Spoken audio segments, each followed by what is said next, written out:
উত্তর চব্বিশ পরগনার সোদপুর বেঙ্গল রয়্যালে প্যাসেঞ্জার অ্যাসোসিয়েশনের তরফ থেকে সোদপুর স্টেশনের পাশে গত 18 ফেব্রুয়ারি বন্দে মাতারামের 150 বছর পূর্তি উপলক্ষে এক মহতী সভার আয়োজন করা হয়। বন্দে মাতারাম গান দিয়ে শুরু করা হয় অনুষ্ঠানটি, যেখানে উপস্থিত ছিলেন অ্যাসোসিয়েশনের সভাপতি স্বপন ঘোষ, যুগ্ম সম্পাদক স্বপন কর্মকার এবং দেবাশিস মজুমদার। তার সঙ্গে রণজিৎ সরকার, অশোক চক্রবর্তী, লিটন সাহা, সুজাতা চ্যাটার্জি, রুমা রায়, মিতালি দাস, নীলিমা দত্ত, দুলাল দাস, দেবব্রত পাল, কৃষ্ণবালা, প্রদীপ বড়াল, বিশ্বজিৎ মাইতি, শঙ্কর শীল এবং আরও অনেক গুণীজন ব্যক্তি এই অনুষ্ঠানে বিভিন্ন বক্তাদের বক্তব্যের মধ্যে তুলে ধরেন এই অ্যাসোসিয়েশনের মাধ্যমে রেল যাত্রীদের সুবিধা ও অসুবিধার কথা ভেবে মানব কল্যাণে নিজেদেরকে সমর্থন করা, রেল কর্তৃপক্ষের কাছে আবেদনের মাধ্যমে মানুষের সুবিধা ও অসুবিধার কথা তুলে ধরা, যাতে 12 বগির ট্রেন চালু হয়, স্টেশনে এক্সিলেটরের ব্যবস্থা করা হয়, ভোরের প্রথম ট্রেন থেকে রাত্রির পর্যন্ত যাত্রীদের নিরাপত্তা বাড়ানো, মা তারা এক্সপ্রেসকে সোদপুর স্টেশনে থামানোর ব্যবস্থা, এরকম কয়েকটি দাবি নিয়ে যাতে উত্তর চব্বিশ পরগনার সোদপুর স্টেশনকে এক মডেল স্টেশনে এক জায়গায় পরিণত হয়। এছাড়া অনেকের বক্তব্যের মধ্যে আরও অনেক কিছু অভিযোগ উঠে আসে। স্টেশনের বিভিন্ন কাজের মধ্যে গাফিলতি চলছে, যেটি সঠিক কাজের জন্য উপযুক্ত মালপত্র ব্যবহার করার প্রয়োজন সেটা হচ্ছে না, এবং কাজের মধ্যেও গাফিলতি চলছে। বিভিন্ন বিষয় নিয়ে পর্যালোচনার মধ্য দিয়ে পথ চলতি যাত্রীদের একটি আক্ষেপ তৈরি হয়। অনেকের মুখে শোনা যায় যে এতদিন পরে একটি সঠিক সিদ্ধান্ত নেওয়ার জায়গা এলো, যেখানে অন্তত মানুষ কিছু প্রতিবাদ করতে পারবে। বহু মানুষের সমাগমে এক মানবিক সন্ধ্যাকালীন অনুষ্ঠান তৈরি হয়েছিল। সমগ্র অনুষ্ঠানটি অতি সুন্দরভাবে পরিচালনা করেন গোপেশ চন্দ্র রায়। কি করে উন্নতি করা যায়, এখানে প্রচুর সুযোগ আছে রেলের, কিন্তু রেল সেগুলো করছে না। আমরা সেগুলো রেলওয়ে অথরিটিকে জানিয়েছি এবং বারবার গিয়ে আমাদের রিপ্রেজেন্টেটিভরা ডিআরএম এবং জিএম সাহেবকে এই অনুষ্ঠানটা করতে পেরেছি। আর দ্বিতীয় হচ্ছে আমরা চেষ্টা করছি ভারতীয় রেল আজকে আপনার আমার সকলে আজকে বহুদিন ধরে আমরা চেষ্টা করেছিলাম যে সোদপুর স্টেশনটাকে মডেল স্টেশন করার, এবং সোদপুর স্টেশনে এত প্যাসেঞ্জার আমরা দিচ্ছি, তা সত্ত্বেও আমাদের এখানে নিম্নমানের কাজ হচ্ছে এবং আমাদের কোনো কাজ সঠিকভাবে হচ্ছে না। এটাকে আপনাদের সাহায্য ছাড়া আমরা করতে পারবো না। আমাদের আপনারা একটু সাহায্য করুন, আমরা আস্তে আস্তে সব করার চেষ্টা করছি। আজকের 12 বগি রেল আজকের এখানে আমাদের সোদপুর থেকে এখন যাতায়াত করছে, এটা আমাদের প্রচেষ্টাই হয়েছে। আমাদের সোদপুর শাখা এবং আমাদের যে রাজ্য সভাপতি তিনি আমাদের এই কাজটা করেছেন। তাহলে আমাদের মহিলারা, আমরা পুরুষ যারা আছি তারা না কোনো ভাবে সেটাকে ব্যবস্থা করি, তারা কোথায় যাবেন? পরিষেবাটা তো তোমরা দিচ্ছ পয়সার বিনিময়ে, তাহলে তোমরা কেন এই পরিষেবাটা দেবে না?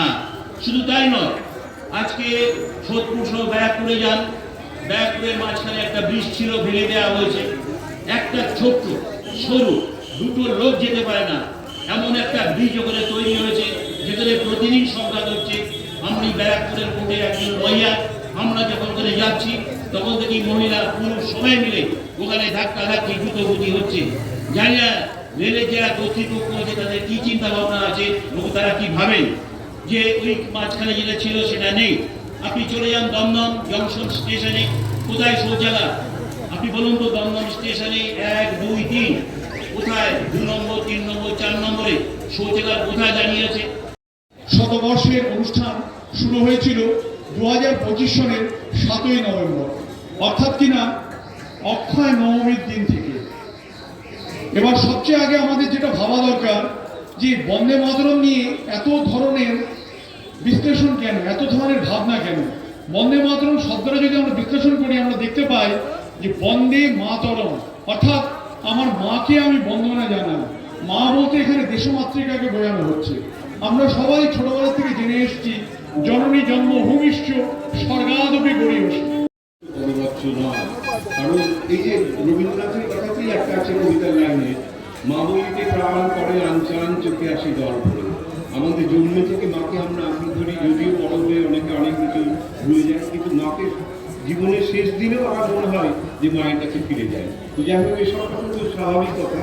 যে কথাটা বলবো বলে আমি আজকে এসেছি, বন্দে মাতরমের স্রষ্টা বঙ্কিমবাবু আমি মুর্শিদাবাদের মেয়ে, এবং সেই সূত্রে অতনু সেনগুপ্ত আপনাদের এই যে ডেলি প্যাসেঞ্জার অ্যাসোসিয়েশনের যে বেঙ্গল শাখার সোদপুর শাখার যে অনুষ্ঠান, ওর সাথে ওর দাদার সাথেও আমাদের সবারই একটা আলাদা আইনজীবী, বুদ্ধিজীবী এবং শিক্ষাবিদরা তাদের বক্তব্যের মধ্যে দিয়ে আপনারা অনেক কিছু শুনলেন। আমার পেছনে সোদপুর স্টেশন। আমি আপনাদের বলি, আজকে 150 বছর পূর্তি উৎসব চলছে বন্দে মাতরম। বন্দে মাতরম বলার আগে বলি, বলো বলো বলো সবে, শত বিনা বেনু হবে, ভারত আবার জগত সবার শ্রেষ্ঠ আসন হবে। এটা সেই ভারতবর্ষ, এটা বঙ্কিমের ভারতবর্ষ, এটা শরৎচন্দ্রের ভারতবর্ষ, এটা বিদ্যাসাগরের রাজা রামমোহন রায়ের ভারতবর্ষ। যে ভারত কোনোদিনও মাথা নিচু করেনি, এ ভারতবর্ষ সারা জীবন মাথা উঁচু করে চলেছে। আমার এই অনুষ্ঠানে আমার সভাপতি, সাধারণ সম্পাদক, কোষাধ্যক্ষ এবং আমরা সকলে, এবং আমার যে মাথার উপরে যিনি আছেন বাপ্পাশীল মহাশয়, তিনি হচ্ছেন রাজ্যের সভাপতি, তিনি বেঙ্গল প্যাসেঞ্জার অ্যাসোসিয়েশনের সভাপতি। আজকে আমরা সকলেই উপস্থিত, বেশি উপস্থিত হয়েছে আমার পানিহাটি মানে যারা আর কি কর্মীবৃন্দ আছেন, আমাদের প্রায় 32 জন আর কি আমাদের সদস্য আছেন। আরও আশা করি হবে তারা আসবেন। আমি যে বার্তাটা দিতে চাইছি সেটা হচ্ছে, আমাদের সোদপুর স্টেশনটাকে মডেল স্টেশন করার জন্য আমরা প্রচেষ্টা চালাচ্ছি। এর আগে আমরা 12 বগি নিয়ে আমরা অনেক করেছিলাম, সে 12 বগি হয়ে গেছে, সেটা আমাদের ইসের মাধ্যমে। আর এখন আমাদের যেটা দাবি সেটা হচ্ছে, মানুষ হেঁটে যেতে পারে না, যাত্রীরা হেঁটে যেতে পারে না, দুর্গন্ধে টেকতে পারে না। আর এই অবস্থাতে আমাদের দাবি, ডিআরএম ওখানে বসে আছেন, কিন্তু এখানে কোনো কাজ হচ্ছে না। আর যে নিম্নমানের কাজ হচ্ছে, আপনারা এখানে আছেন, এখানে দেখুন, ওই যে ইটের দিক দিয়ে তাকিয়ে দেখুন যে কি ইট দিয়ে কাজ হচ্ছে। এই দিয়ে কোটি কোটি টাকা তারা নিয়ে যাচ্ছে, আত্মসাৎ করে নিয়ে যাচ্ছে। কাজেই আমাদের এটা ধ্যান দিতে হবে। এবং আমি আমাদের যে যাত্রীবাহী যারা আছেন তাদের কাছে, সকলের কাছে আমাদের আবেদন থাকবে, আপনারা আমাদেরকে একটু সহযোগিতা করুন। আমরা সোদপুর স্টেশনকে মডেল স্টেশন করার প্রচেষ্টা চালিয়ে যাব, এবং যতদিন পর্যন্ত না হবে ততদিন পর্যন্ত আমরা এই প্রচেষ্টা করেই যাব। এবং এটা আমি সকলের বলছি, আমার যে সাংবাদিক ভাইয়েরা আছেন তাদের কাছে আমাদের একটাই অনুরোধ, সেটা হচ্ছে আপনারা এটাকে একটু মানে সবার কাছে পৌঁছে দেওয়ার যে তাগিদ, সেটা আমরা পৌঁছতে পারবো না, আপনাদের পৌঁছতে হবে।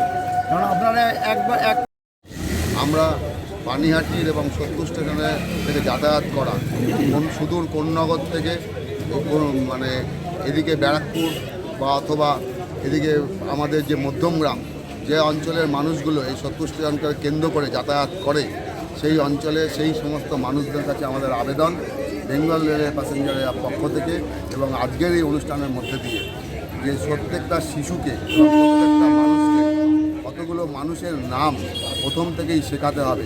ঋষি অরবিন্দ, সাহিত্য সম্রাট বঙ্কিমচন্দ্র, রবীন্দ্রনাথ ঠাকুর, গান্ধীজি, নেতাজি সুভাষচন্দ্র বোস এবং সর্বময় যিনি রয়েছেন লড়াইয়ের মধ্যে দিয়ে, যে ভারতবর্ষের প্রত্যেকটা মানুষকে উদ্দীপ্ত করেছিলেন, যে তার মধ্যে দিয়ে তিনি স্বামী বিবেকানন্দ পরাধীন ভারতবর্ষকে স্বাধীনতার আন্দোলনে তিনি ঝাঁপিয়ে পড়েছিলেন।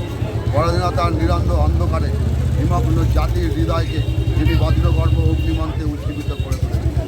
তিনি এই জনতাগ্রস্ত তন্দ্রাচ্ছন্ন আপনাদের এত করিয়েছি আমি আমার বক্তব্যের মধ্যে দিয়ে, আপনারা সেটা তুলেওছেন। দেখুন, বেঙ্গল রেলের প্যাসেঞ্জার অ্যাসোসিয়েশন এমন একটা প্ল্যাটফর্ম যেখানে সবাই দাঁড়িয়ে দল, মত, জাতি, ধর্ম নির্বিশেষে আমরা যেন চলতে পারি এবং মানব কল্যাণে, কেন এটা তো বিবেকানন্দ শিখিয়েছিল, রামকৃষ্ণ পরমহংসদেব শিখিয়েছিল, জীবে প্রেম করে যেই জন সেই জন সেবিছে ঈশ্বর। তাই তার পথকে অনুসরণ করে বেঙ্গল রেলের প্যাসেঞ্জার অ্যাসোসিয়েশন মানব কল্যাণে তারা এগিয়ে চলবে এবং সবার যেন কল্যাণ করতে পারে, এটাই আমাদের মূল দাবি। উত্তর 24 পরগনা থেকে মানসী বসুর রিপোর্ট, চেতনা বার্তা, জেগে থাকে, জাগিয়ে রাখে।